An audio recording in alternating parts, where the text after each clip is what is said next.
और मुझे ये कहना है कि ये जो चयन आयोग बना हुआ है, ये नया आयोग गठित हुआ है और इसके पीछे इसके कुछ उद्देश्य हैं। तो इसमें जो प्रक्रिया हम लोग करेंगे, अभी तो सब कुछ मेरे लिए भी नया है, तो मैं वहाँ पहले जाऊँगी और वहाँ पर चीज़ों को पहले देखूंगी और मेरा मन है कि मैं एक कमेटी बनाऊंगी और कमेटी के माध्यम से पहले समीक्षा करूंगी कि इसके पहले के चयन किस प्रकार से हुए, इसमें किस प्रकार के सुधार की आवश्यकता है,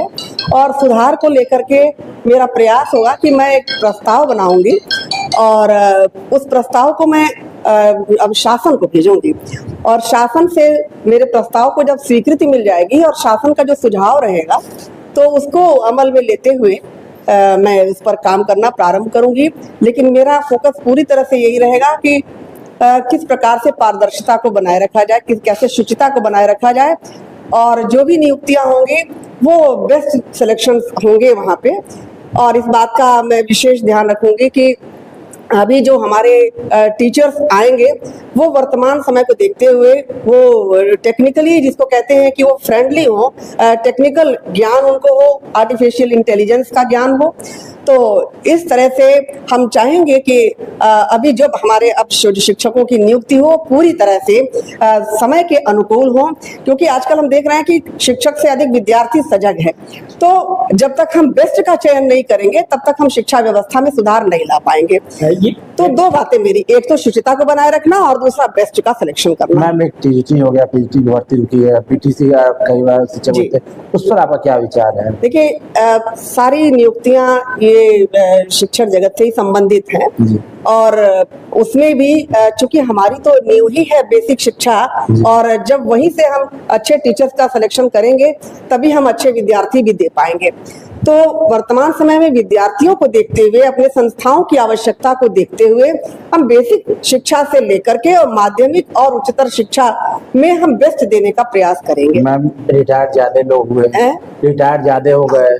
बच्चों की संख्या बढ़ रही है, अध्यापक और कर्मचारियों की समस्या से हर संस्थान जूझ रहे हैं। तो ऐसे में इस समस्या निदान के लिए आपका क्या नजरिया है? देखिए, मैंने अभी बताया आपको कि अभी चूंकि आयोग नए प्रकार से गठित हुआ है और पहली उसकी अध्यक्ष के रूप में मुझे जो जिम्मेदारी मिली है, तो मैं पहले से ही बहुत कुछ अभी नहीं कह पाने की स्थिति में हूँ। इतना है कि पहले मैं वहाँ ज्वाइन कर लेती हूँ और ज्वाइन करने के बाद जब स्थिति का आकलन कर लूंगी तो बेसिक से लेकर के और हायर एजुकेशन तक की मेरी जो है कमेटी, जो हमारी टीम होगी, वो टीम जिस प्रकार से तय करेगी, और सबसे बड़ी चीज कि हमारी टीम जो तय करेगी उसको जब तक शासन उसको सहमति या स्वीकृति नहीं देगा हम उसको लागू नहीं कर पाएंगे। पहले तो जितने अध्यक्ष थे उनकी कमेटी से दूरी थी। हाँ, जो भी अध्यक्ष यादव जी नहीं, वो सदस्य दूरी बनी थी, तो क्या उस दूरी का समाज से खत्म करेंगे? बिल्कुल बिल्कुल हम चाहेंगे कि क्योंकि हम किसी विशेष व्यक्ति का चयन इसमें नहीं करेंगे, और इसमें यह है कि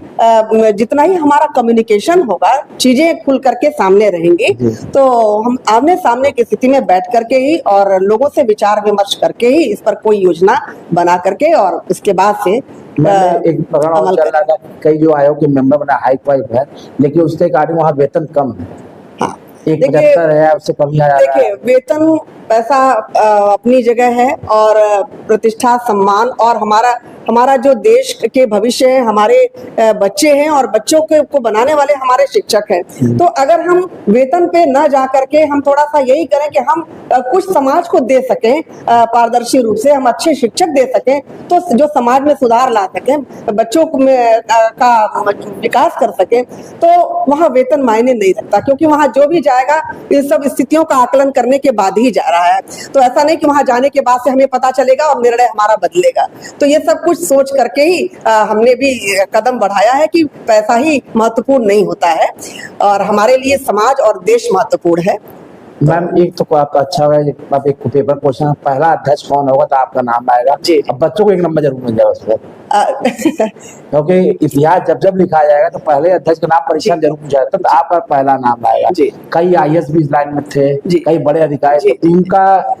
उनको पछाड़ के आपका नाम ना जी आए। कि इस बारे में यही कहना है कि देखिए किसी भी विश्वविद्यालय या शिक्षण संस्था या हायर एजुकेशन को जितनी अच्छी तरह से कोई शिक्षक समझ सकता है और उसकी व्यवस्था को, चाहे शिक्षण व्यवस्था हो, व्यक्तित्व विकास को हो, तो और मैनेजमेंट की भी बात जहां तक है, तो जहां तक एक शिक्षक इस बात को समझ सकता है, मेरे ख्याल से शायद एक आईएएस या प्रशासनिक अधिकारी केवल प्रशासन तो कर सकता है, लेकिन ओवरऑल जो देखने की बात होती है वो शिक्षक बेहतर ढंग से समझ सकता है। तो जो मुझे ये दायित्व मिला है प्रथम अध्यक्ष के रूप में, तो मैं पहले एक शिक्षक ही हूँ, उसके बाद से अध्यक्ष हूँ। तो मेरा पूरा यही प्रयास होगा कि मैं शिक्षकों के साथ, शिक्षण व्यवस्था के साथ न्याय कर सकूं। मैम, जो टीजीटी की भर्ती रुकी है, जो टीजीटी पीजीटी की भर्ती रुकी 2021 वाली, और कुछ शिक्षक भर्तियां, उस पर आपका क्या नजरिया, क्या भर्ती कब तक हो? देखिए मैंने आपको बताया कि ये प्राथमिकता में है, क्योंकि अभी तक जितना भी विलंब हुआ, मेरे हिसाब से शासन का भी यही प्रयास है कि जल्दी से, जल्दी देखिए पिछले सप्ताह ही इसके साक्षात्कार हुए और 5-6 दिन में ही रिजल्ट आने का मतलब क्या है कि यह है कि शासन की भी मंशा है कि जल्दी से जल्दी इस कार्य को प्रारंभ किया जाए। तो वहां जाने के बाद मेरी तुरंत की प्राथमिकता होगी कि जो इस तरह के कार्य रुके हुए हैं उनको प्रारंभ कर दिया जाए। अच्छा मैम, ये भी देखा जाता है कुछ शिक्षक दोस्त की तरह पेश नहीं आते स्टूडेंट, उस पर क्या कहना चाहिए? दोस्त की तरह? जी देखिए शिक्षक जो है अंदर से तो दोस्त की तरह होता है, लेकिन ऊपर से उसे एक अनुशासनात्मक व्यवस्था भी प्रदर्शित करनी होती है, क्योंकि शिक्षकों के हाथ में ही अनुशासन है। अगर हम सबसे दोस्त की तरह से बात करने लगेंगे तो बच्चों में भी अनुशासन नहीं रहेगा और हम अपने जो हमारा लक्ष्य है उसमें हम सफल नहीं हो पाएंगे। तो शिक्षक और विद्यार्थी में